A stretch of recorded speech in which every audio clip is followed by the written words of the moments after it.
I'm Aaron from PhoneDog.com, and Nokia, after months and months and months, have finally released their first two Windows Phone 7 devices. One's a Nokia Lumia 710, and the other one is the Nokia Lumia 800. Now this bad boy isn't coming to the US, but it's going to be available in a bunch of other countries starting this month and then rolling out again to some other countries in December. Not quite coming to the US, though Nokia says next year is the year for Windows Phone 7 devices in the US. Let's take a look at this though and see if this is the device you should get. Maybe you should even unlock it and bring it over into the States. We'll find out in the full review of the Nokia Lumia 800, but first, gotta give some love to my boys at Best Buy Mobile, because they hook us up with a lot of phones for use in our one-paw bandit game. When you go into Best Buy Mobile, they'll help you with, regardless of whether it's AT&T or Sprint or Verizon or T-Mobile, they're unbiased. They'll help you not only walk out working, but they'll help you with unbiased advice and more at Best Buy Mobile. Enough of that, let's get into it. Full review, Nokia Lumia 800. Is this the Nokia Windows Phone 7 device? Heck, is this the best Windows Phone 7 device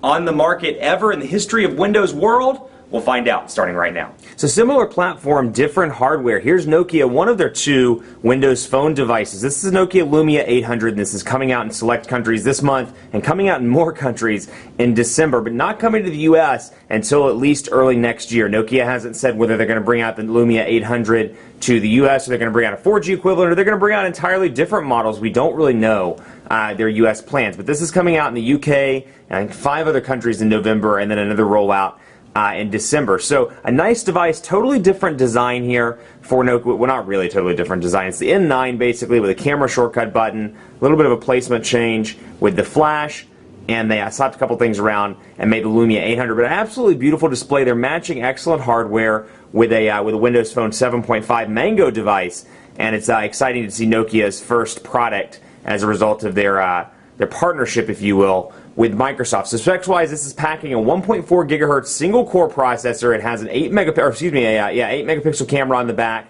with 720p HD video recording. It does not have a front-facing camera, which is particularly interesting on this device because, when he took stage, Stephen Elop said, this is really the first Windows Phone. This is the first real device on this platform. Well, it doesn't have a front-facing camera, so some people are thinking, well, this really isn't all it's cracked up to be, at least in terms of specs, but great on the rest of the front. 8 megapixel camera, like I said, 720p, Windows Phone 7.5, so it's running Mango, and it's got this beautiful body that's all crafted out of one piece, and then you can see up here your 3.5mm headphone jack. You've got your micro USB charging port here. You've got your micro SIM card slot here, which I don't want to pull out or else it'll deactivate. I'm on AT&T right now. Now, just in case you're considering bringing this over into the US, it does work on AT&T's 3G bands and on AT&T's HSPA Plus band. So you can see I'm on HSPA Plus right now. It does back up to 3G as well if you consider HSPA Plus to be 4G. Now, it doesn't work on T-Mobile. The maximum it'll go up to with T-Mobile is Edge. So if you are looking for 3G experience and you have T-Mobile, this is not going to be the device for you. But over here, volume rocker, you've got your power button and your camera shortcut button. Nothing over on this side than the typical capacitive Windows buttons, back, home, and then search as well. So no real changes, at least to the software front. What I will say is this new crop of Windows Phone 7 devices that have that single-core 1.4 gigahertz processor, it's faster. You can tell a substantial, at least for me, I can tell a speed boost. Let me get that fingerprint off the screen before it bothers me. There we go. And you can just see, to me, a substantial speed boost versus the 1 gigahertz processors that were launched in the original crop of Windows devices. Now, this thing is unlocked, so it's unbranded. You're not seeing any carrier-installed applications. I installed my wireless myself from the marketplace, but you'll just see out of the box you get the typical Windows stuff. I've installed my wireless, BBC Mobile, CNN, a couple of apps just to toy around with it, Facebook. What you do get though out of the box with this, 3 unique Nokia applications: Nokia Drive, Nokia Maps, and Nokia Music, which we'll cover. And then of course you get Xbox Live, Office, you get my email account, Old Man Baker. I've downloaded some Twitter applications, and then We Care, which is a Nokia way of submitting feedback on the Lumia 800. So it's a nice device. It feels great in the hand, and it has a 3.7-inch AMOLED display utilizing Nokia's clear black technology. So you can really tell it's an AMOLED display. Beautiful colors here. The black is very, very black. And again, 3.7 inches may seem like it's on the small side, and I will say after using devices like the HTC Resound, Motorola Droid Razr, you just look at the size comparison here with the display, it is a noticeable difference. It is much smaller, but you do get used to it over time, and it's still larger than the 3.5-inch display found on the iPhone. So let's just go back through and cover some of the stuff, because it's been a while since we've done a Windows Phone review. So let's go in here and take a look at messaging first, because I want to show you how the interface, or it's not really different, but how it's different from Android and from iOS, which is basically what we've reviewed all summer and into the fall. So you can see here, again, 3.7-inch display. If you're coming over for the first time rather, from, let's say, something with a physical QWERTY keyboard, a BlackBerry Bold, maybe an Android device with a physical QWERTY keyboard, it may be a little bit hard to get used to. That said, I do like the autocorrection on the Windows keyboard or on the Microsoft keyboard. I think it's better than a lot of the other alternatives on the market. So we'll say the Quick Brown Fox. Let's see, what did Quick Brown Fox do today? Quick Brown Fox drove to the restaurant to meet his buddy. Quick Brown Fox drove to the restaurant to meet his buddy. And you can see it in portrait and landscape. But one thing I do like about Windows Phone, they do a great job with the transition effects. You can see, it takes 2 to 3 seconds for it to transition, but that little creative transition effect you see kind of throws your eye and makes it seem shorter than it really is. But of course you can use that keyboard in portrait or in landscape mode, and that is the main keyboard that comes with it. Now, in messaging you get 2 different options. We'll back up here so you can see what the thread looks like. Here's my AT&T message that I got, and when I respond, we'll go ahead and say, if it'll let me, there we go, hi. And it's going to come back and say error, but just to give you an idea of what the thread looks like.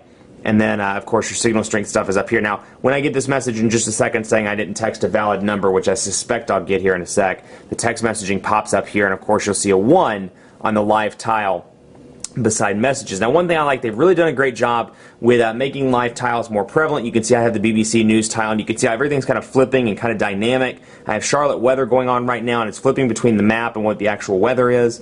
I have BBC Home, which is updating with news. I have my Twitter accounts here, or my Twitter account with my mentions and with my home, and it flips back and forth and gives me up-to-date information. You can see the pictures are moving as well. So that's pretty nice. And I like having the live tiles. That said, I wish it was a little bit easier to access the live tiles. Instead of having them, unless I'm missing something with Mango, unless, you look in the applications, for example, and you can set up live tiles depending on the application. I think there should be one universal place in settings where I can say enable live tiles for everything, or enable live tiles for these applications. Just kind of a centralized place where I can do it, as opposed to going into each application and customizing it. But hey, personal, small little thing. Let's take a look at people as well, and while we're going through the interface here, and you can see I have my Twitter account set up right here, so you can see people, you can see what's new, and it's going to automatically update right here with what's going on right now. So I've got some tweets here, and then of course I can go to recent. Rick James is a recent for me, and I can go back to people. So if it's with me, it should say my Twitter update right here. I don't know why it stopped bringing it up, but if I tweet it right now, it would pop up beside me, and then I can go down here to where it says Rick James and use him as an example. Now, one thing I really like is when you have a lot of contacts in here and you have these little letters here, I can click on it and it'll tell me which, for example, if I had Aaron in here, the A would be lit up. If I had Chris in here, the C would be lit up. If I had Tori in here, the T would be lit up. Catherine, the K would be lit up, for example. So it's kind of cool because you can come in here and say, okay, well, weird, I don't have any J contacts, I don't have any H contacts. Kind of a cool little thing. And then I can, of course, click on those, and then if they are highlighted, I can migrate straight to that list. But let's take a look at Rick James here. You can see Rick James has come to work for Phone Dog. So we can see here, and he's part of the Old Man Baker profile. You can see call mobile, text, send, or call mobile, as I should say. Send email, map, work address, view website, company, job title, and the notes. He is the man, in case you were wondering. So I can see my history here as well with Rick James. And go to no recent conversations or calls with his contact. I'm not sure why it lagged just then. This is the first time I've ever seen this device lag. So I don't know what's going on right now. But ignore that first one, but if it continues, we'll definitely take a look at it. But you can see here, call mobile, I can text directly, I can send an email, I can map the work address, I can click here, for example, and it's going to bring up Bing Maps and his address. This is a random address I popped in. And you can see it's going to bring up 219 North Tryon Street, and then it's going to bring up where I'm located as well. And so I can focus in here. Why in the world does it say Greenville right here? I don't know why it says that. But it brings up some of the local neighborhoods in the area within the city loop here. And you can see it's loading up right now. So that's pretty cool. Ability to map out directly like that while it's searching for me. And then, of course, like I said, Nokia Drive, Nokia Maps, and then Nokia Music. And there is that message, like I told you, where it said error, invalid number.